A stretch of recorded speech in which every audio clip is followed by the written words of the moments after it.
Hey everyone, and welcome back to the channel. Have you ever been in a crowded room, maybe a party, a work event, or even just scrolling through a packed social media feed and felt this profound disconnect? Like you're watching a play and everyone else knows their lines, but you've somehow forgotten the script, or worse, you just don't want to read it.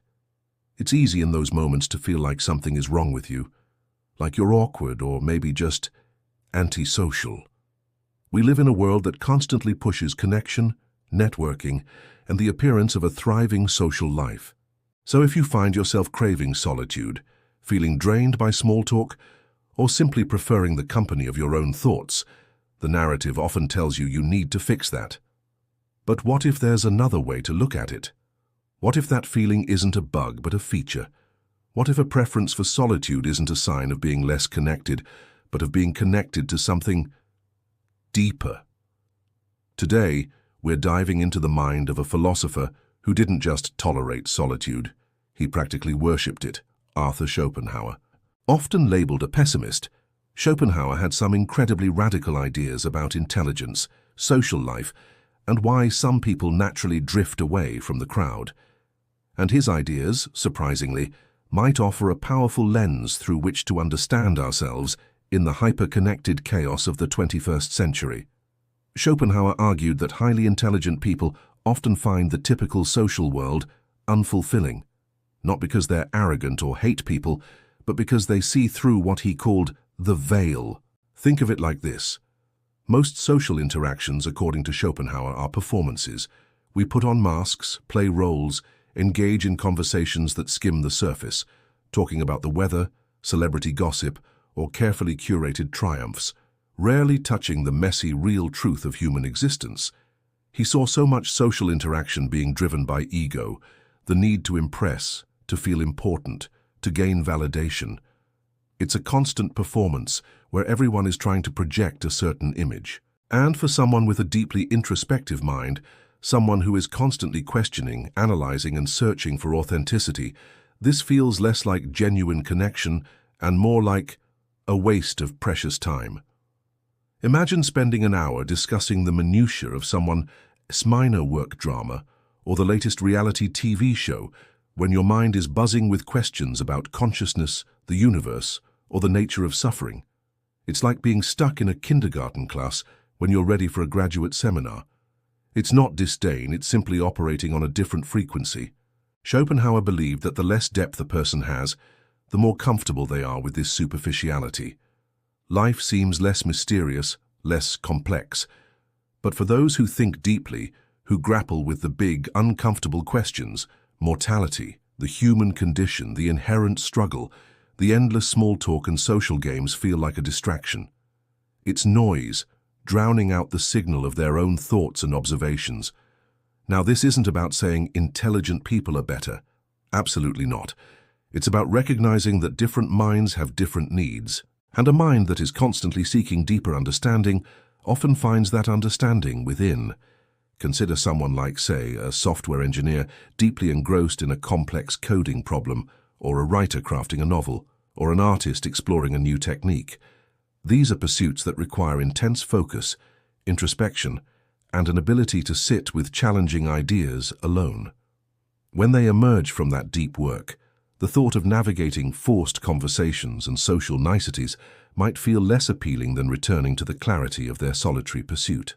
It's not that they dislike people, it is that their inner world is so rich and demanding that it makes the outer social world seem less compelling by comparison.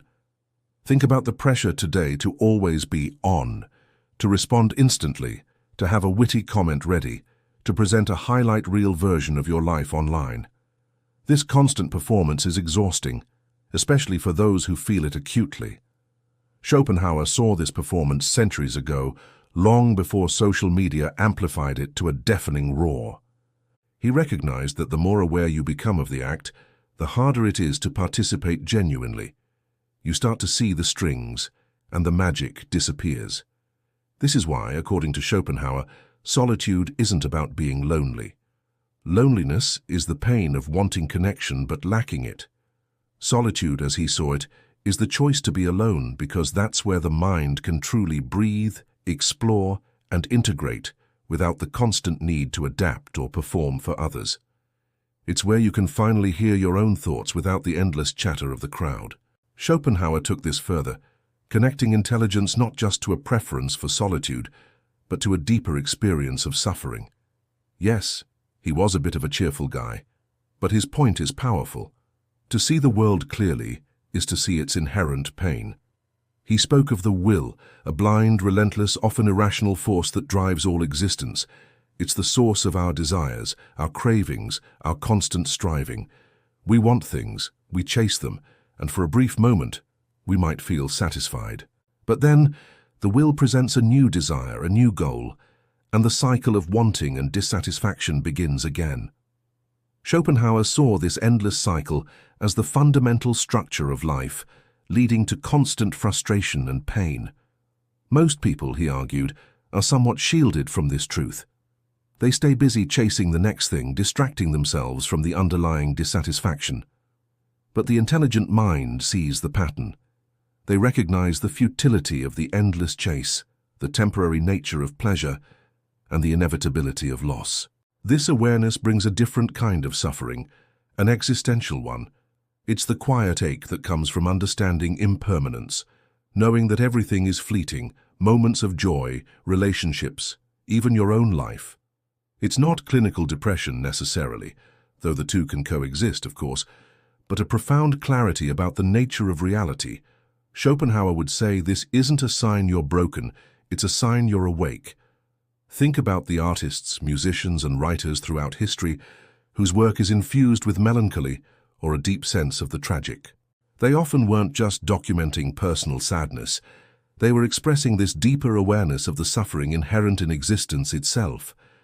Schopenhauer believed this difficult truth, this pain of seeing clearly, is the price, and perhaps the necessary path to wisdom.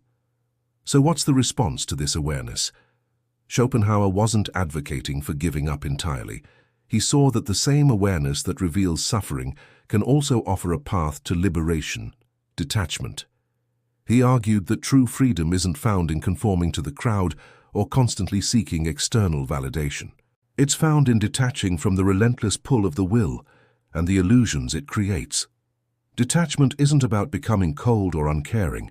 It's about refusing to let your happiness or sense of self be dictated by external circumstances or the opinions of others.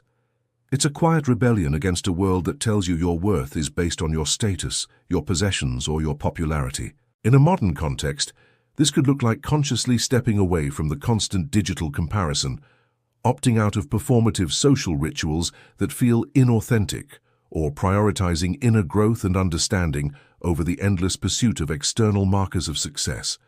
It's choosing to read a book over scrolling through feeds, spending quiet time reflecting instead of constantly seeking external stimulation, or having one deep conversation instead of 10 shallow ones.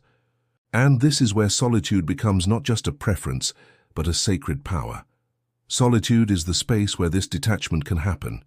It's where you can strip away the roles you play for others, quiet the noise of societal expectations, and finally confront yourself, unfiltered. This can be uncomfortable, even terrifying at first, because it forces you to face everything you've been avoiding. But Schopenhauer believed that this confrontation is essential. It's in solitude that we build our inner world, cultivate our authentic self, and find a strength that doesn't rely on external approval. It's where wisdom is born, not in the echo chambers of the crowd, but in the quiet room of self-discovery. So if you often feel out of step with the social world, if you crave quiet time and deep thought, don't let anyone tell you you're simply antisocial or need to change who you fundamentally are. Perhaps you're simply operating on a different frequency, seeing through veils that remain opaque to others, and embarking on a deeper journey inward. Schopenhauer's philosophy isn't a prescription for isolation for everyone, but it offers validation for those who find their energy and truth in solitary reflection. It reminds us that the willingness to be alone, to face our own minds, and the sometimes painful truths they reveal, is not a weakness but a profound strength. It's a privilege to cultivate an inner world so rich that you don't need constant external validation to feel whole. The lesson here isn't to shun all social interaction, but to build a strong inner core through intentional solitude. When you know yourself deeply, when you're grounded in your own truth, you can then choose to engage with the world more authentically, from a place of strength, not neediness. So, my question to you today is, what would happen if you embraced your need for solitude, not as a flaw but as a path to wisdom and authentic freedom? What might you discover if you allowed yourself to be truly alone, not just physically, but mentally and spiritually? Thank you for joining me on this dive into Schopenhauer's challenging but insightful philosophy. If this resonated with you, let me know in the comments below. Do you feel this disconnect? How do you find solitude in your life? And if you'd like to explore more ideas like this, be sure to subscribe.